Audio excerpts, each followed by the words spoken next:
Public transportation, specifically buses, are the only way I am able to commute from my house to San Diego State University. Other three bus routes I take, one of these routes is known as the Rapid 215, and according to the 2018 version of the San Diego MTS Community Impacted Performance Report, MTS states that for the bus route known as the Rapid 215, there are over 2 million passengers that took that route in the year 2018. Hello, I'm Brandon Zarate. Today, I'll be presenting to you all on why we should improve public transportation. There are millions of people in the United States of America who use public buses as their way of commuting to work or school. However, there are certain problems that make our public bus system inaccessible to some. As someone who uses multiple bus routes daily, I'm familiar with some of the problems of public buses. Furthermore, I have done research over the past few weeks about the problems of public transportation, and from this research, I can say that I believe I have enough information to explain the problems of public transportation. As for today, I'll be focusing on some of the problems with our buses in the United States of America and discuss why it is necessary to improve our public bus system. I'll discuss the problems that make public bus transportation inconvenient to use, explain why these problems exist, and discuss steps that we can take to help improve public bus transportation for everyone.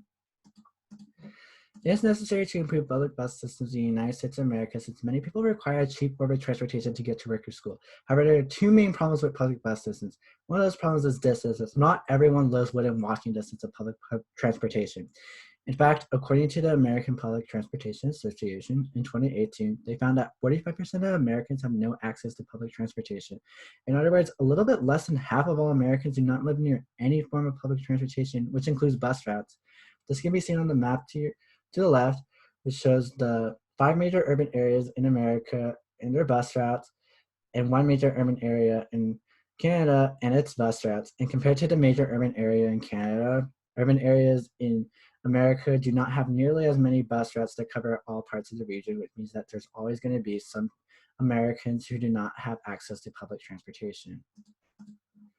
Now, another problem with public buses systems has to deal with scheduling, as not all bus routes have a high-frequency schedules.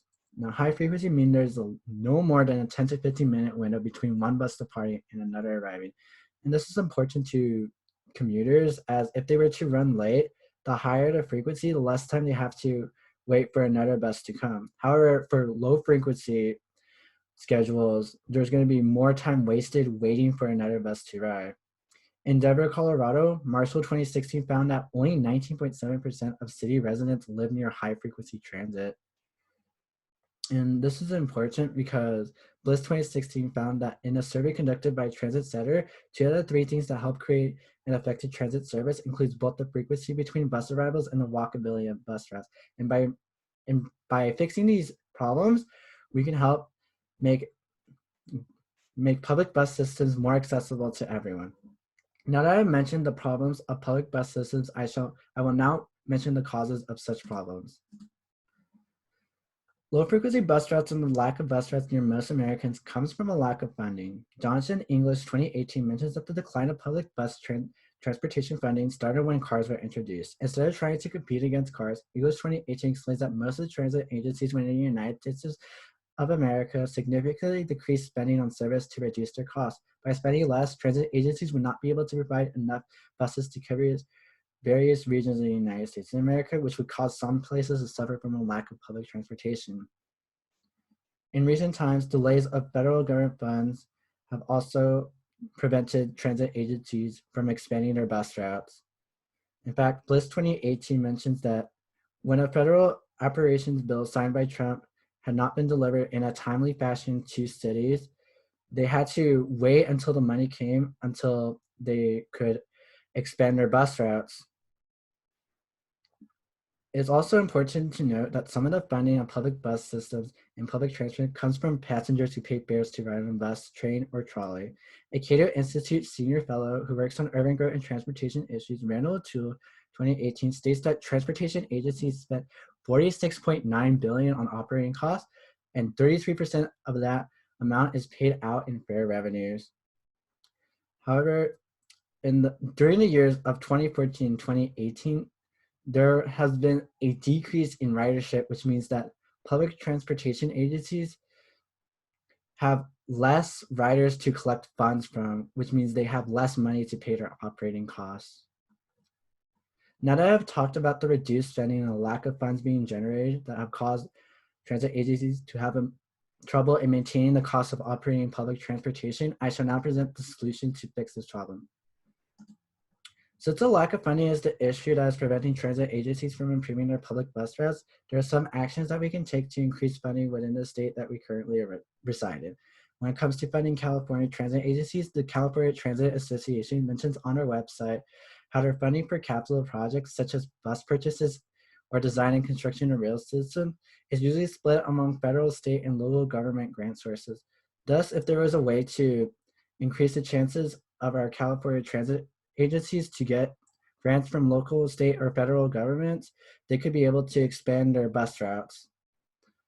Likewise, since there's operating costs are funded by passenger fares and funding from local and state governments, if we were to increase any of those two sources, we could help them maintain their costs so they don't have to cut down on service. So, in order to fix these problems, we can do one of two actions or both. One is to increase ridership of public bus routes so that operating costs can be covered, and the other would be to contact local and state government officials and ask them to consider improving public transportation. Both of these options increase the amount of funding public transportation agencies get. And if we were to increase their funding, they would be more inclined to expand their bus routes. Today, I discussed the problems surrounding public bus transportation in the United States of America and why it is necessary that we should improve public transportation. I explained the problems of a lack of bus routes as well as the problem of low frequency bus routes, explained what caused these problems to exist, and provided solutions that we could take to help solve these problems. While you may not ever need public transportation to commute to school or work, it is important to remember that for people who are unable to afford cars, buses are something they rely on so that they can go to work and attempt to make a living. However, not all of these people live in close proximity to a bus route or use a high frequency bus route. In order to make their lives and many others easier, we should be taking action to improve public transportation so that those who need it can use it.